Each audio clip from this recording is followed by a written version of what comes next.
to appear both in person, either in person or virtually. For those joining remotely, a few reminders. Once you start speaking, there will be a slight delay before you are displayed on the screen.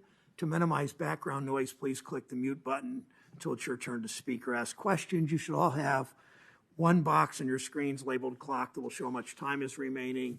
For those joining virtually, you'll hear a bell ring at 30 seconds, and then when time has expired, if there's a technology issue, we, of course, will move on to the next senator. Our speaking order will be as usual. That is by seniority of the members who've checked in before the gavel came down at 10 o'clock, either in person or virtually, then by seniority of members arriving later, alternating always in this committee between Democrats and Republicans. Welcome to our witnesses. We all remember the dark days of 2008, the painful years that followed. Secretary Yellen and Chair Powell, you both helped us deal with the aftermath in your roles at the Federal Reserve. When the biggest banks were in trouble, Washington, as always, sprang to action. We have no choice. We can't allow these banks to fail. We heard over and over and over again, but millions of families were allowed to fail. American workers bailed out the financial industry, but their livelihoods were not treated with the same urgency.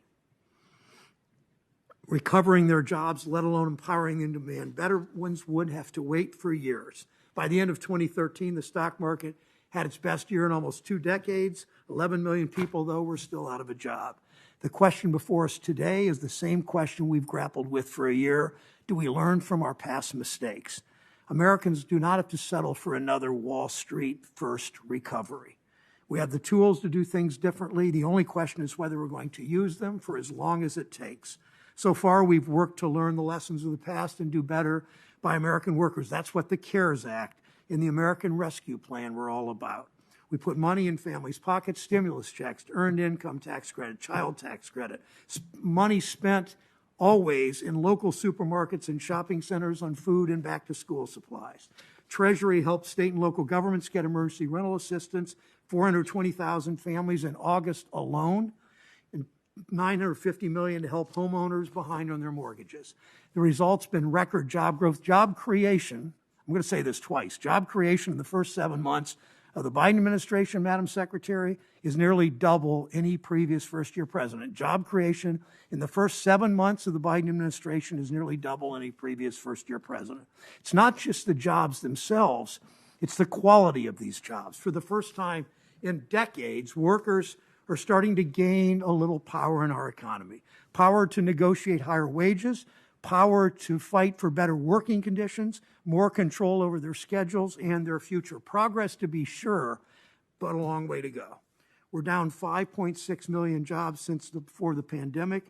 Corporations too often use the pandemic as an excuse to cut costs. We know that by cost, they always mean jobs or wages or retirement contributions. They rarely mean CEO bonuses, or God knows they don't mean stock buybacks. Instead of hiring back loyal workers as business expands, companies outsource or contract out work, often paying people more or less half as much. The Fed, for its part, has taken extraordinary action over the past year and a half to stabilize our economy. But many of the Fed's efforts, Mr. Chairman, helped stabilize markets much more than they stabilized working families. Those actions have been a bonanza for Wall Street. Big corporate mergers, all-time high.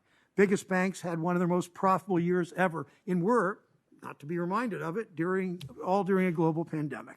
The same companies that benefited from the Fed's actions want to restructure their workforce. They complain about a skills gap while refusing to cut into their stock buyback budgets to expand training programs or to offer truly higher wages or truly high wages.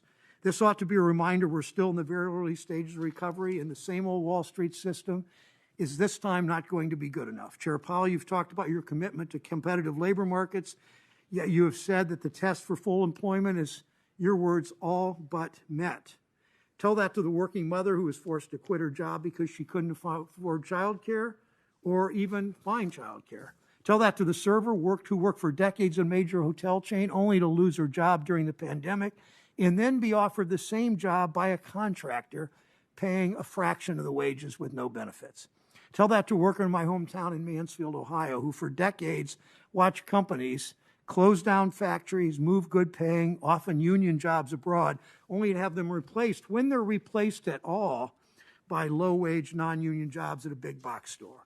Now's not the time to declare victory. Americans have watched this story unfold over and over again. Crash, recession, rapid Wall Street recovery, years of slow, painful, uneven job recovery.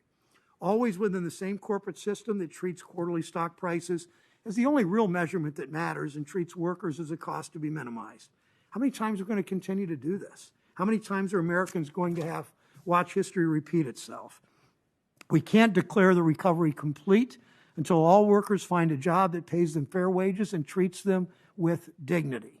The Fed can't pull back every time workers gain a tiny bit of power to demand higher wages. The Fed can't continue to rubber stamp mergers and allow corporate consolidation to go unchecked and then wonder why job growth isn't reaching whole regions of the country. Full employment means a truly competitive labor market, one where everyone can get a job and employers compete for workers. We've not seen that kind of labor market in decades, but we can. It's our job, it's this committee's job, it's Treasury's job, it's the Fed's job. Also, my colleagues need to say a quick word about the games Republicans are playing with people's livelihoods.